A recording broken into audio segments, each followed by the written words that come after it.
Bismillahirrahmanirrahim. Assalamualaikum warahmatullahi wabarakatuh. Alhamdulillahi ala ihsanih wa syukrullahu ala taufiqih wa amtinani. Asyhadu an la ilaha illallah wahdahu la syarika lahu ta'dhiman li sya'nih. Wa asyhadu anna Muhammadan abduhu wa rasuluhu adda'i ila ridwani.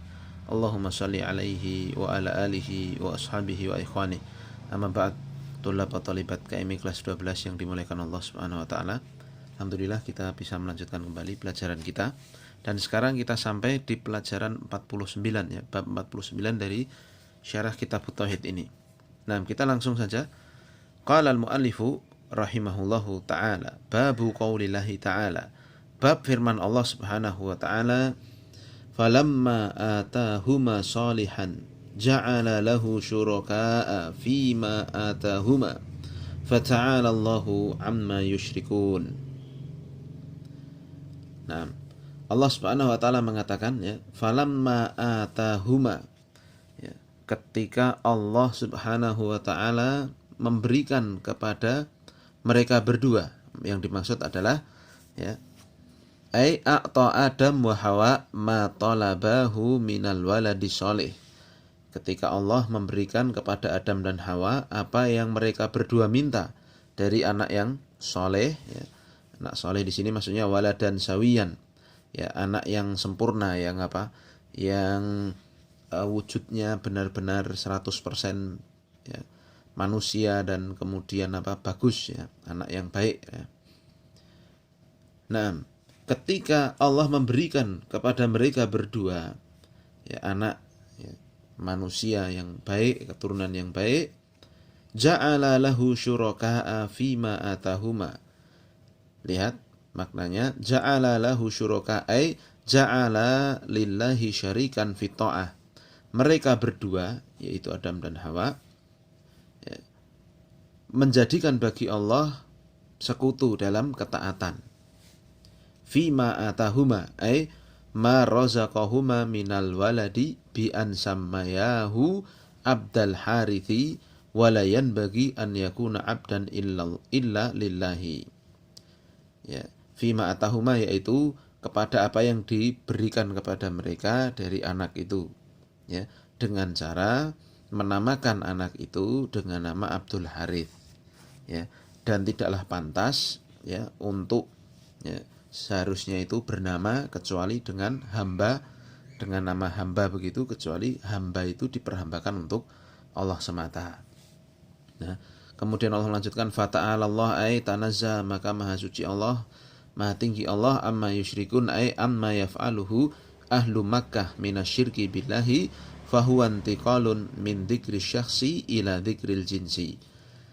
Ya, Allah maha tinggi dari apa yang mereka sekutukan, yaitu dari apa yang dilakukan oleh penduduk Mekah dari kesyirikan pada Allah, yang mana ini merupakan perpindahan dari penyebutan syakhs, penyebutan individu, kepada penyebutan jins, yaitu bata bentuk kesyirikannya ya, yang dilakukan oleh penduduk Mekah.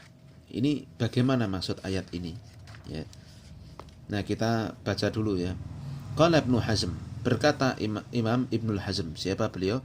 Ibnu Hazm huwa alimul Andalus ya, beliau adalah ulamanya Andalus, Spanyol ya. Abu Muhammad Ali Ibnu Ahmad Ibnu Sa'id Ibni Hazm Al-Qurtubi ya.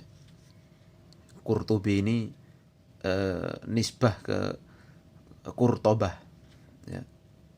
Qurtobah itu kalau bahasa sekarang ya, Cordoba itu loh ya. Cordoba kalau mungkin di kalimat Inggris Cordova itu ya. Nah, Adz-Dzahiri ya, beliau adalah imamnya madhab Dzahiri ya, jadi apa adanya nas ya, tafsirannya seperti itu ya. Tuwfiya sanata arba'imi'atin wa sittin wa khamsina rahimahullah ya, beliau meninggal tahun 456 Hijriah, semoga Allah merahmati beliau. Nah, kenapa kemudian ini diangkat dalam kitab Tauhid ya, ini dia bayanu anna ta'bidal auladi wa ghairihim li ghairillahi fit tasmiyati syirkun fit ta'ati wa kufrun lin nikmah. Nah, di sini ya, Syekh Muhammad bin Abdul Wahab kenapa membawakan ayat ini di bab kitab Tauhid. Nah, ini kaitannya adalah di sini akan didapati penjelasan bahwa penghambaan anak. Jadi apa? Tadi kan ini kisahnya kan apa? Adam diberi anak. Namanya diperhambakan gitu kepada ya selain Allah Subhanahu wa taala dalam penamaan. Ya. Jadi namanya itu dijadikan Abdul Harith nanti begitu. Ini merupakan kesyirikan dalam ketaatan dan kekufuran dalam nikmat. Ya, jadi ini masuknya nanti adalah syirik kecil kalau ngasih garis bawah ya. Nah, jadi kita inti pelajaran kita itu ya adalah di sini nanti. Ta'bidul aulad wa ghairihim li ghairillah. Ya. Penghambaan ya nama anak atau selainnya kepada selain Allah. Nah, terkhususnya nanti adalah penghambaan, pemakaian nama yang menunjukkan penghambaan itu. Nah, kita baca lebih lanjutnya. Berkata Al-Imam Ibnu Hazm tentang ayat ini. Ya. Ittafaqu ala tahrimi kulli ismin mu'abbadin li ghairillah.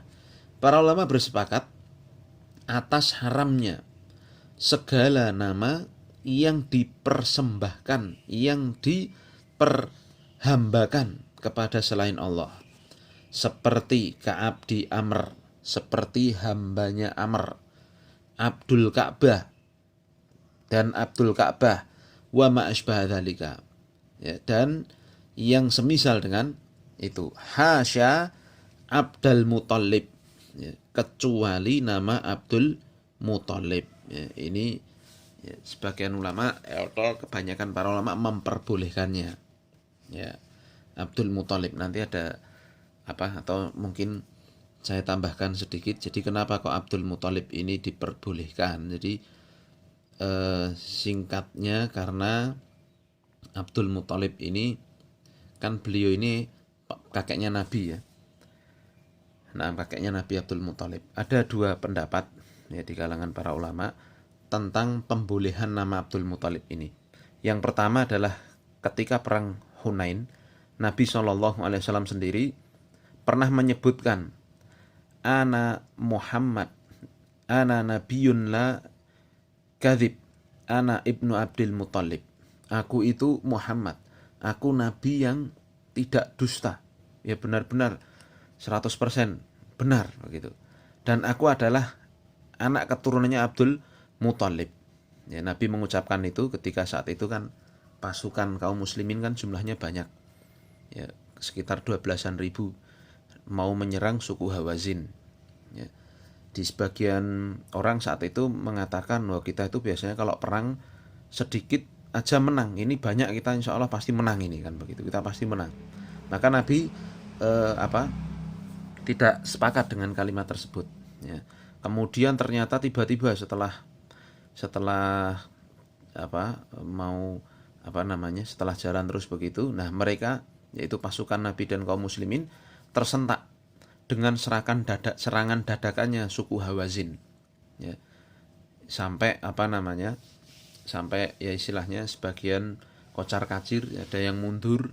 Nah, Nabi SAW tidak mundur dari diserang itu. Nabi tidak mundur, Nabi malah maju. Nah, lalu Nabi mengatakan itu, ana Muhammad, ana nabiyun la kadzib, ana ibnu Abdul Muthalib. Ya. Nabi mengatakan itu untuk menghasung, menyemangati pasukan dan menunjukkan kegagahannya. Ini pendapat pertama, ya, dibolehkannya nama Abdul Muthalib. Jadi Nabi sendiri mengatakan aku itu anaknya Abdul Muthalib. Ya, Nabi tidak mungkin melakukan kesyirikan, makanya ini dibolehkan. Lalu pendapat yang kedua tentang dibolehkannya nama Abdul Muthalib ini, sesungguhnya nanti ini kalimatnya Abdun lil Muthalib begitu. Ada mudhof ilaih kan takdirnya kan lam ya. Takdirnya kan lam itu di bahasnya.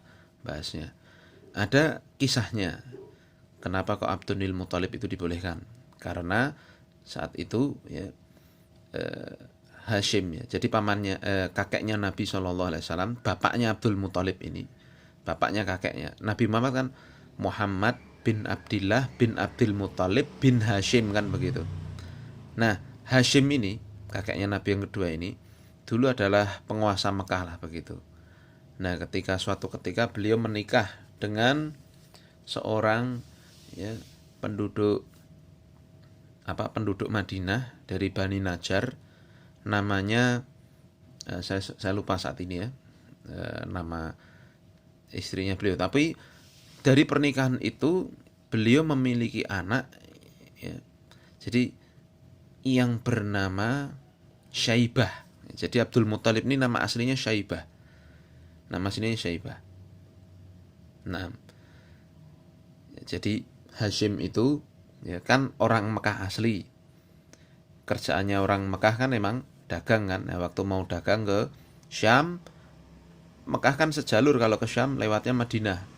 Di Madinah menikah dengan seorang perempuan dari Bani Najjar, ya lahirlah orang yang bernama Syaibah ini. Ya, Abdul Muthalib ini. Paham kan? Lah terus kemudian Hashim ini jalan terus untuk safar dagang di Syam, tapi qadarallahu ma syafa'al, Hashim meninggal di Syam itu. Ya, ketika dagang tersebut beliau meninggal di sana. Nah, lalu ya intinya kan kemudian Abdul Muthalib kecil ya, Syaibah kecil itu ya hidup di kota Madinah. Nah, ketika usia 7 atau 8 tahun ya kurang lebih, ya singkat ceritanya, pamannya Abdul Muthalib ya, yang bernama Muthalib ya. Jadi adiknya Hashim itu punya adik namanya Muthalib. Jadi kan aslinya pamannya ya kan, pamannya Syaibah ini ya. Ini tahu bahwasanya kakaknya Hashim itu menikah dengan orang Bani Najjar, punya anak namanya Syaibah. Lalu Muthalib ini ya, pamannya itu mencari ke Madinah, sampai ketemulah anak yang bernama Syaibah itu ya, lalu dibawa ke Mekah ya, diyakinkan dulu ibunya, Bu niki jenengan itu, kalau bahasa Jawa nih jenengan itu istrinya Hashim kan. Nah, Hashim qadarullah meninggal, anak Hashim itu pimpinan Mekah dulu. Nah, ini sekarang anak jenengan mau tak bawa ke Mekah, saya pamannya ini, adiknya Hashim, mau tak bawa ke Mekah biar di sana hidup, lalu nanti dia jadi penerus bapaknya, jadi pemimpin kota Mekah nanti ya. Dengan pertimbangan terus akhirnya ibunya setuju. Nah, dibawalah ya Syaibah kecil itu yang berusia antara 7 sampai 8 tahun itu ke Mekah ya. Jalan jauh itu, mungkin bagi yang pernah ke Mekah Madinah tahu tuh sejauh mana ya, kiri kanannya batu semua ya. Jalan sejauh itu sampailah di gerbang kota Mekah ya. Ketika sampai di gerbang kota Mekah, Syaibah ketutupan debu ya, jalan jauh gitu kan, badannya jadi kotor, kusam, kena debu dan sebagainya ya. Nah, orang-orang yang melihat saat itu, melihat Muthalib kok boncengken ya, saat itu kan ada onta kuda kan begitu, boncengken anak kecil, kusam, tertutup debu dan sebagainya begitu kan, perjalanan jauh. Nah, di situ dijulukilah Syaibah kecil itu dengan Abdul Muthalib, budaknya si Muthalib. Dikira itu adalah budaknya, padahal sesungguhnya adalah ponakannya sendiri ya. Maka dari situ tersematlah nama terkenalnya Syaibah itu menjadi Abdul Muthalib. Ceritanya begitu. Jadi ini dibolehkan karena dua perkara tadi ya. Yang pertama karena memang Nabi SAW menetapkan sendiri. Lalu yang kedua sebenarnya namanya Abdul Muthalib dengan kisah yang saya ceritakan tadi ya, bisa dipahami ya. Nah, sekarang kita lanjutkan ya. Jadi ini pendapat Ibnu Hazm ya, bahwasanya seluruh penamaan yang menghambakan kepada selain Allah itu haram kecuali Abdul Muthalib. Wa an Ibni Abbas fil ayati, dan sekarang ya, perkataan Abdullah bin Abbas tentang ayat ini ya. Lamma taghasyaha Adamu hamalat. Ini Ibnu Abbas menafsirkan tentang ayat ini. Ketika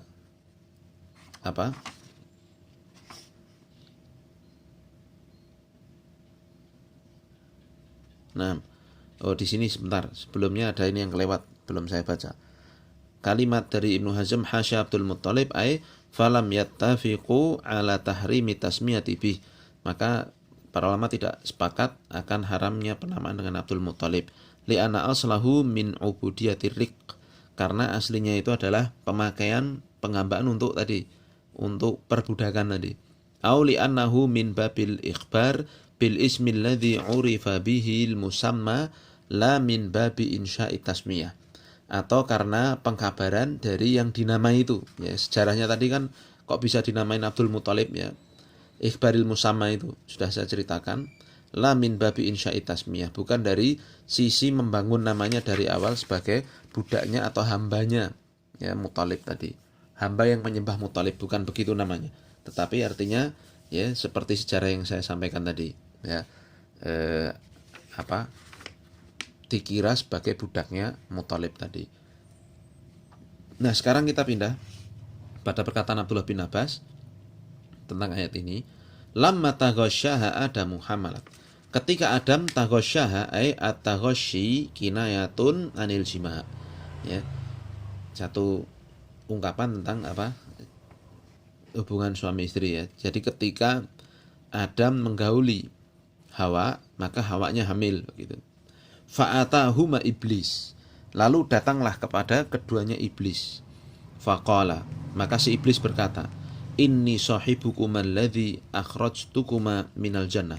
Aku adalah teman kalian berdua yang mengeluarkan kalian berdua dari surga. La tuti'unnani au la aj'alanna lahu qarnai ayyil. Kalian berdua haruslah taat. Kalian berdua haruslah benar-benar taat kepadaku, atau aku akan jadikan anak yang dikandung Hawa itu ya qarnai ayyil, memiliki qarnai ayyil. Artinya bi fathil hamzah wa kasril ya musyaddadah dzikrul awal. Ya, jadi zakarul awal ya. Atau aku akan jadikan anakmu itu memiliki seperti tanduk rusa ya, jadi ora koyok menungso tapi nanti lahir keluar seperti ada tanduk rusanya, ada kayak hewannya ya. Nah, fayakhruju min batniki ya, fa yashukkuhu, yang akan keluar dari perutmu wahai Hawa, karena tidak bisa keluar normal kan, keluarnya lewat perut, merobek, yang merobek perutmu. Jadi karena ya bertanduk itu kan tidak bisa keluar lewat jalannya tapi keluar lewat perutmu ya, nanti akan merobek perutmu itu. Wala af'alanna, dan iblisnya mengancam, sungguh aku benar-benar akan lakukan. Wala af'alanna, sungguh benar-benar aku akan lakukan. Yukhawifuhuma, mereka, iblis menakuti mereka berdua. Samiyahu Abdul Harith ya, maka iblis mengancam begitu ya, aku akan jadikan begini, aku akan membuatnya keluar dengan cara merobek, benar-benar aku akan lakukan, benar-benar menakut-nakuti. Kalau tidak mau itu, namailah anakmu itu Abdul Harith ya. Lihat, wa kanal Harith isma iblis fa arada an yusammiyahu bidzalika li tahsila suratal isyraqi bih. Dan yang dimaksud di sini Harith di sini adalah nama iblis. Maka si iblis itu ingin supaya mereka berdua menamainya dengan hambanya si Harith ini ya, agar ya memperoleh bentuk persekutuan dengannya. Jadi Adam dan Hawa diojo-ojo iblis supaya taat pada iblis ini. Nah, taib. Thumma hamalat. Fa'abaya an yuti'ahu fa kharaja mayitan. Akan tapi di kesempatan pertama ini ya, Adam dan Hawa tidak mau taat pada iblis ya. Maka keluarlah janin yang dikandung Hawa itu mati, dalam keadaan mati. Taib. Thumma hamalat fa'atahuma aidan faqala mithla qawlihi. Kemudian hamil lagi yang kedua Hawa. Lalu iblis datang lagi ya kepada mereka berdua, lalu berkata sama dengan yang pertama tadi. Fa'abaya an yuti'ahu fa kharaja mayitan. Lalu sama lagi, keluar lagi, mati lagi janinnya. Thumma hamalat, kemudian hamil yang ketiga kali Hawa. fa'atahuma fadzakara lahuma fa'adrakahuma hubbul walad. Ya, kemudian yang ketiga, ya, datang lagi, ngomong lagi seperti itu iblisnya, ya. Nah, tapi di kesempatan yang ketiga ini fa'adrakahuma hubbul walad. Ya, Adam dan Hawa adrakahuma hubbul walad ay hubbu salamatil waladi wa hadza minal imtihan.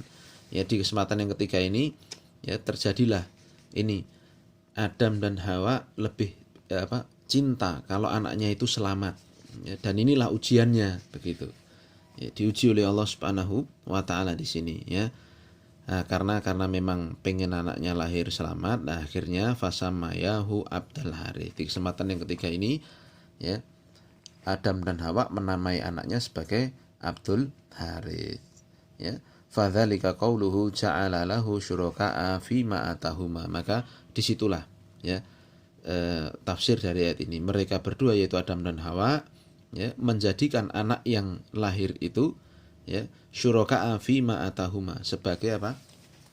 Sebagai sekutu, ya, dalam apa yang mereka diberi keduanya. Jadi mempersembahkan ataupun menaati setan, menaati iblis, ya, ketika iblisnya menyuruh untuk memberi nama Abdul Harith tadi. Rawahu Ibnu Abi Hatim, ya.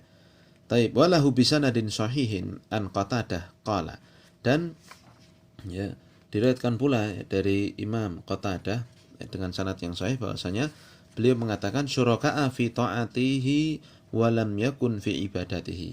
Ya, Adam dan Hawa ini tergelincir dengan menjadikan anak yang lahir itu sebagai tandingan Allah dalam ketaatan, ya, bukan dalam penghambaan. Jadi bukan Adam dan Hawa itu menyembah iblis, bukan, tapi ketika menaati, ya, bisikan iblis yang mengatakan berilah nama anakmu apa? Abdul Harith tadi, ya. Walahu bisanadin sahihin an Mujahid, ya, fi qaulihi ta'ala, ya, dan juga diriwayatkan dari Imam Mujahid, ya, dalam firman Allah Ta'ala, la in ataina salihan, ya, qala asfaqa an la yakuna insanan. Ini sama, ya, menurut Imam Mujahid, keduanya itu Adam dan Hawa takut kalau lahirnya anak itu bukan dalam bentuk manusia. Wa dzakara ma'nahu anil Hasani wa Sa'id wa ghairihima, ya, dan disebutkan maknanya dari Hasan, Sa'id, dan selainnya. Nah, ya, jadi ini kata Mujahid kan, Adam dan Hawa khaufa, ya, asfaqa takut kalau anaknya itu, ya, bi an yakuna bahimatan, anaknya jadi binatang, makanya dibisiki setan begitu. Nah, akhirnya taat, dikasih nama dengan Abdul Harith tadi. Nah, makna global dari ayat ini, yukhbiru ta'ala an Adam wa Hawa annahu lamma ajaba du'aahuma wa razaqahuma waladan sawiyan ala sifatil lati talaba lam yaquma bisyukri tilkan ni'mati alal wajhil mardiyyi kama wa'ada bidzalika. Bahwa Allah Subhanahu wa taala mengabarkan tentang Adam dan Hawa ketika Allah mengabulkan doa mereka berdua dan memberikan pada mereka berdua anak yang sempurna, ya, di atas sifat yang mereka minta, anak soleh, baik, dan sebagainya itu, mereka berdua tidak menegakkan kesyukuran atas nikmat tersebut, ya, di atas sisi yang diridhoi Allah, sebagaimana mereka berdua berjanji kepada Allah, menjanjikan untuk bersyukur itu. Bal samayahu Abdul Harith, bahkan mereka berdua menamakannya Abdul Harith. Fa'abbadahu li ghairillah, maka penamaan itu, ya, menunjukkan penghambaan kepada selain Allah. Wa min tamami syukri an la yu'abbadal ismu illa lillahi, dan di antara bentuk kesempurnaan kesyukuran seharusnya, ini kasih garis bawah, ya, tidak boleh untuk nama anak, nama siapapun itu diperhambakan kecuali hanya kepada Allah. Ya, fa hasala minhuma bidzalika syirkun fit tasmiyati la fil ibadah. Maka dengan penamaan ini terjadilah kesyirikan, ya, pada mereka dalam penamaan, bukan dalam peribadatan. Tsumma nazzaha nafsahu anisyirki umuman fit tasmiyati wa fil ibadati. Kemudian, ya, Allah Subhanahu wa taala di akhir ayat menutup dengan menyucikan dirinya dari kesyirikan secara umum dalam penamaan dan juga dalam peribadahan. Ya, jadi ini masalahnya penamaan sekali lagi. Ya. Nah, faedah yang kita bisa ambil dari ayat ini, tahrimu tasmiyati bi kulli ismin mu'abbadin li ghairillah. Pengharaman penamaan dengan seluruh nama yang diperhambakan kepada selain Allah. Seperti Abdul Husain, Abdul Rasul, Abdul Ka'bah, ini enggak boleh. Ya. Kedua, anna syirka yaqa'u fi mujarradi tasmiyati walau lam taqsid haqiqatuha. Bahwa syirik itu terjadi dengan hanya modal penamaan saja. Ya. Jadi dengan nama penamaan seperti itu sudah kesyirikan, walaupun tidak bertujuan. Ya. Secara hakikatnya tidak bertujuan untuk memaknakan sebagai hambanya Husain, hambanya Rasul. Walaupun tidak bertujuan demikian, tapi itu sudah dikatakan syirik. Paham ya? Kemudian yang ketiga, anna hibbatallahi lirrajulil waladi as-sawiyya minan ni'amil lati tastahiqu syukra. Bahwa hadiah, hibah dari Allah, pemberian Allah kepada seorang ya berupa anak yang sempurna, itu nikmat yang wajib disyukuri, begitu. Ya. Kemudian yang keempat, anna min syukri in'amillahi bil waladi ta'bidahu lillahi. Bahwa di antara bentuk syukur nikmat kepada Allah pada atas kelahiran anak itu adalah apa? Namanya dihambakan kepada Allah Ta'ala. Makanya kata Nabi Shallallahu Alaihi Wasallam, ya, afdalus min, ya, indallahi, sebaik-baik nama di sisi Allah itu Abdullah wa Abdurrahman, hamba Allah dan hamba Ar-Rahman, begitu ya. Tidak boleh ya dinamai dengan yang menunjukkan penghambaan kepada selain Allah. Nah, sebagian ulama juga menyebutkan penamaan ya yang mengandung penghambaan kepada Allah itu hukumnya 3 sesungguhnya. Yang pertama bisa jadi syirik besar. Ya, ketika ia meyakini yang dipakai nama itu, yang diperhambakan itu benar-benar mengatur alam semesta, baik ya dalam masalah rububiyahnya maupun uluhiyahnya. Contoh Abdul Uzza. Ya, ada orang dinamakan Abdul Uzza. Dia meyakini Uzza itu benar-benar pengatur alam semesta. Ya. Sekutu Allah, berhala, kalau orang Hindu bilang dewa ya, yang mengatur alam semesta. Maka kalau ada orang menamakan Abdul Uzza dan dia meyakini Uzza itu benar-benar pengatur alam semesta, ya dia syirik besar itu. Ya. Dan nama Abdul Uzza itu, ya saya tiba-tiba ingat ini saya tambahkan, adalah nama aslinya dari Abu Lahab. Ya, maka dari itulah rahasia kenapa ya, kata para ulama, kenapa Allah Subhanahu wa taala tidak menyebut Abu Lahab itu dengan nama aslinya. Karena tidak pantas. Namanya Abdul Uzza, maka disebut ya kunyahnya Abu Lahab. Ya. Lalu contoh lagi syirik besar, misalkan Abdus Syams, hambanya matahari. Kalau dia yakin ya, seperti orang-orang Jepang itu kan menyembah matahari. Matahari lah yang mengatur segala alam semesta, dan dia benar-benar yakin dia nama anaknya Abdus Syams, ini syirik besar. Paham ya? Lalu yang kedua, hukumnya syirik kecil. Nah, seperti ini yang sedang kita bahas ini ya. Dia bisa jadi mungkin tidak tahu, ikut-ikutan ya. Tapi itu ternyata ada penghambaan kepada selain Allah, seperti Abdul Harith yang sedang kita bahas ini. Lalu yang ketiga, hukumnya tidak apa-apa ya, seperti Abdul Muthalib tadi yang kita baca. Dan bahkan yang dibolehkan sekali itu adalah memberi nama anak ya, yang diberhambakan pada Allah, Abdullah, Abdurrahman, Abdul Razak dan sebagainya. Tapi harus dipanggilnya lengkap loh ya. Kalau namanya Abdul Razak itu ya dipanggilnya Abdul Razak, jangan sampai Rozaknya saja, karena itu maha pemberi rezeki ya, kan itu nggak benar ya. Maka ini perlu kita perhatikan ya.